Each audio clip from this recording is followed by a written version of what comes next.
ഇന്നത്തെ റെസിപ്പി പിണ്ടിയും വഴുതനങ്ങയും പൊട്ടറ്റോയും കൊണ്ടുള്ള ഒരു പുളിങ്കറിയാണ്. പിണ്ടി കിട്ടിക്കഴിഞ്ഞാൽ നമ്മൾ സാധാരണ തോരനാണ് വെക്കുന്നത്. ഇങ്ങനെ പുളിങ്കറി ആരും വെക്കാറില്ല. പക്ഷെ അടിപൊളി കറിയാണ്. ചോറിന് വേറെ ഒരു കറിയും വേണ്ട, ഈ ഒരൊറ്റ കറി മതി. അപ്പം നമുക്കത് എങ്ങനെയാണ് ഉണ്ടാക്കുന്നതെന്ന് നോക്കിയാലോ.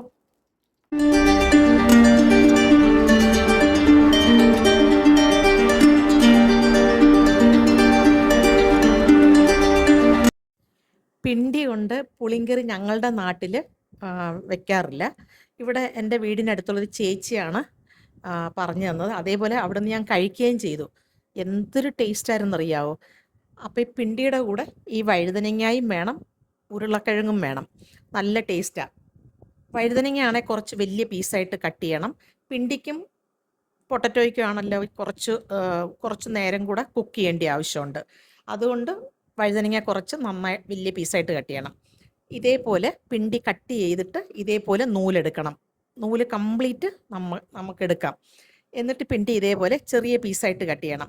ഈ പിണ്ടിയാണെന്നുണ്ടെങ്കിൽ എൻ്റെ വീട്ടിൽ പാളയംകോടൻ വെട്ടിയപ്പം കിട്ടിയ പിണ്ടിയാണ്. അതുകൊണ്ട് നല്ല പിണ്ടിയാണ്. നമ്മൾ വേറെ കടകളിൽ നിന്നൊന്നും വാങ്ങിച്ചതല്ല. അതുകൊണ്ട് ഇതിനൊരു പ്രത്യേക ടേസ്റ്റായിരുന്നു.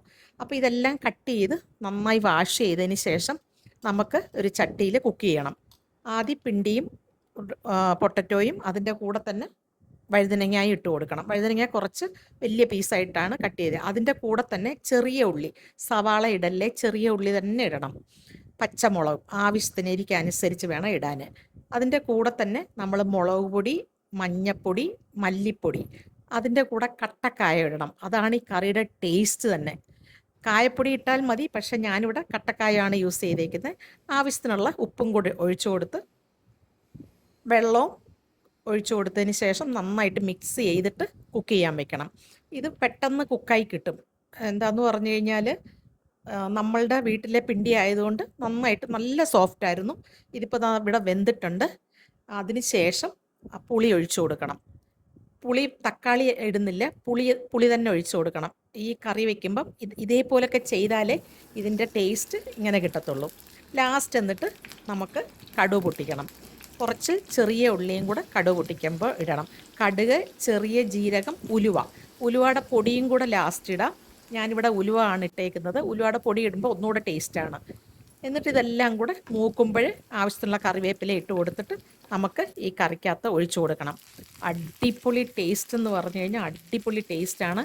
നമ്മൾ മിക്കവാറും പിണ്ടി കിട്ടിക്കഴിഞ്ഞാൽ തോരനാണ് വയ്ക്കുന്നത്. ഇങ്ങനൊന്ന് കറി വെച്ച് നോക്കിക്കേ, നമുക്കിങ്ങനെ ഓരോ പീസായിട്ട് എടുത്ത് കഴിക്കാൻ തോന്നും. അതേപോലെ ഈ പിണ്ടി കൊണ്ട് അച്ചാറും ഉണ്ടാക്കും. പക്ഷേ ഞങ്ങളുടെ നാട്ടിലൊന്നും തോരനല്ലാതെ വേറൊന്നും ഉണ്ടാക്കാറില്ല.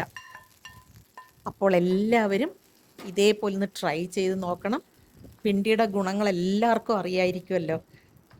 അപ്പോൾ എൻ്റെ ഈ വീഡിയോ എല്ലാവർക്കും ഇഷ്ടപ്പെട്ടു എന്ന് വിചാരിക്കുന്നു.